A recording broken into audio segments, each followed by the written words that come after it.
Welcome in to this edition of Seahawks Today by Chat Sports. Tyler Jones here with you. Happy New Year. Thanks for joining us on the channel as we have a major update on Jamal Adams and his future with the Seattle Seahawks. In last night's post-game news conference, we heard from Pete Carroll say that he expects Jamal Adams to return to the Seattle Seahawks in 2024. And this is to the contrary of what we heard from the great Mike Holmgren a couple weeks ago, who, if you recall, made some big news for being kind of the first big voice connected to the organization, saying the Seahawks needed to cut ties with Jamal Adams and cut him and eat that money for next year. But listen to this as far as what Pete Carroll had to say yesterday on this decision.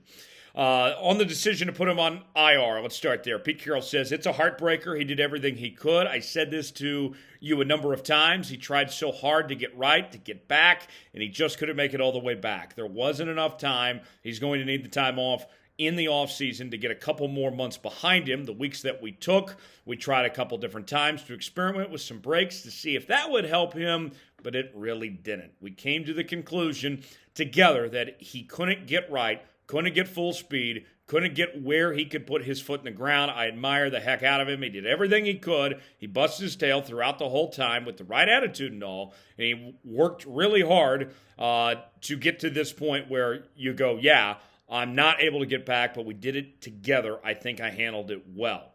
Then Carroll was asked, is the hope he can start rehabbing, get ready for next year? Carroll says, yeah, and he'll make it back. This is an injury that takes more than the time we had. Then he was asked, if you guys are staying alive long enough, is there a thought he could come back this season in the playoffs, or are you shutting down for good? He said, well, there's the 4-week window here so we can see, but I don't think that's what's going to happen. We've had enough breaks to see him recover that it's not enough time. Anything could happen. We could hopefully have that choice. So there you have it. Pete Carroll saying that Jamal Adams is done for the year, but his time in Seattle likely not finished. And I got to tell you, from what we saw Jamal Adams, not only just the injuries that he's endured over his career, but to the player that we saw in 2024, I'm not happy about this. It was clear Jamal Adams is a liability, and I want to see the Seahawks move on from Jamal Adams. I think it's best for this organization. I think it's best for all parties involved here that the Seahawks cut ties with Jamal. They pay him the money and move on and go elsewhere. But Pete Carroll sees it differently, and that becomes another question. Is Pete Carroll a part of the long-term plans of the Seattle Seahawks? More on that in just a second. But let's ask you guys, is it a mistake by the Seahawks to bring Jamal Adams back next year? Weigh in. Tell me what you think. Why for yes, in for no, if you agree with this decision by Pete Carroll or not. Folks, want to make sure you subscribe to Seahawks Today. Not only doing these at-home videos, bringing you guys daily Seattle Seahawks content, but also we're going to be live later on tonight for the Seahawks matchup. Actually, not the Seahawks matchup. For the Washington Huskies matchup against the Texas Longhorns in the All-State Sugar Bowl College Football Playoff semifinal. We'll get things going 8 p.m. Eastern, 5 o'clock out west with a little pregame show. We'll preview this game, and then from there we'll have drinks and enjoy ourselves and hopefully root on the Huskies to a win tonight. Join us tonight live right here on Seahawks Today for Washington and Texas. Subscribe now for free, and we'll see you later on this evening. So Jamal Adams, the product that we saw from Jamal Adams in 2023 was just not good. Missed nearly all of last year with that torn quad, and then played in 9 games this season. And he clearly isn't the same player that he once was. He had a grand total of 48 tackles. His PFF grades were terrible across the board, except when it came to pass rush. Other than that, he was bad. And then specifically, he struggled in coverage this year. He was a problem for this Seahawks team. You saw defenses, I think we think back to specifically that 49ers game a couple weeks back where the Niners were intentionally throwing the football to 33's direction. And that's a problem. And here's the deal. Truth of the matter is this, as Jamal Adams gets older, it's not going to get better.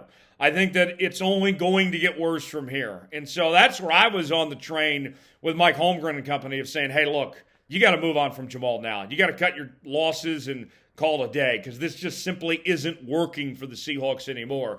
And think about that first game without Jamal Adams when we saw Julian Love get that start alongside Quandre Diggs against Philly. What did he do? 2 interceptions. Julian Love had the best night of his career. This Seahawks team was better without Jamal Adams. Case in point. We'll go over the contract details here in just a second, but what about Pete Carroll's future? Pete says he's coming back, but is Pete coming back next year?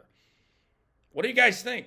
Are the Seahawks going to want Pete Carroll as their head coach next year? Because I got to tell you, what I saw yesterday in that performance of what the Seahawks laid on the football field and the decisions that were made by Pete Carroll and that coaching staff, it was an abysmal coaching job. I mean, it was just bad. They were the better team, and they got outcoached by Mike Tomlin and company yesterday. That falls on coaching. Scale to me your confidence level. Pete Carroll returns in 2024, 1 through 10. Let us know in that comments section. Let's tell you about Prize Picks, our sponsor for today's show. Prize Picks, the place to go for daily fantasy made easy. Here's how it works. You pick 2 or more players in any given category. You get the choice of more or less, whether you're talking fantasy points, passing yards, rushing yards, whatever it may be. And I got quite the lineup set for tonight for this Sugar Bowl matchup. I got Michael Penix to have more than 2.5 passing, rushing, or receiving touchdowns. He's going to have that if the Dogs are going to win tonight. I got Grady Gross to have more than 6.5 kicking points. I think between PATs and field goals, he'll get that. And then I'm going to go with the Longhorn. I got Mitchell to have more than half a rushing or receiving touchdown. If all 3 of those hit, let's say I put $20 down on that, all 3 hit, we're making $100 on Prize Picks. Play along with me. PrizePicks.com/CLNS, promo code CLNS. The link is in the comments and description of today's video. Prize Picks, proud partner of the Seahawks Today and Chat Sports. All right, so here's the contract situation where things line up for Jamal Adams right now. He has 2 years remaining on his current contract. With $16.5 million, he would be paid next year if he were to remain on the roster. And then in 2025 has $17.5 million that he would be owed. If Jamal Adams were to be released, he would almost have to be a post-June 1 release. As you're looking at the pre-June 1 release against the cap would cost Seattle about $20 million. Post-June 1 would be $10 million. And we've seen in the past, too, with these post-June 1 and pre-June 1 cuts where you designate somebody as a post-June 1 cut where it's not official till later on. Maybe you could do it at the beginning of the year, but designate it as a post-June 1 situation. Maybe that's something the Seahawks could do. But here's the deal. Here is the deal for the Seattle Seahawks here, folks, if we're going to be very truthful. I think it's a red flag. It should be a warning to everybody if Pete Carroll is sitting here not only just making excuses for Jamal Adams a couple weeks ago, but sitting here and saying that, yeah, I'm going to be back next year and Jamal Adams is going to be back next year.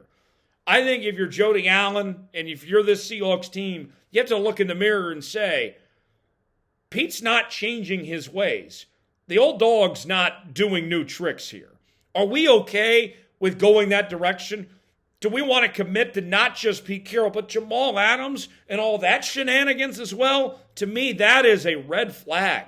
That is very concerning to hear that from Pete Carroll. And I get it. You want to defend your players and show them love and all that. And, Jamal's his guy, and obviously they've invested a lot in Jamal. But eventually you got to count your losses and move on. And I think that's what's best for the Seattle Seahawks and best for Pete Carroll. But they seem to be committed to Jamal Adams, so we'll see what happens there. But that's not the news I wanted, at least to start my Monday and my new year for the Seattle Seahawks. But with that, let us know what you guys think. Weigh in that comments section and tell me if you think the Seahawks, if they should release Jamal Adams or not. Y for yes, N for no.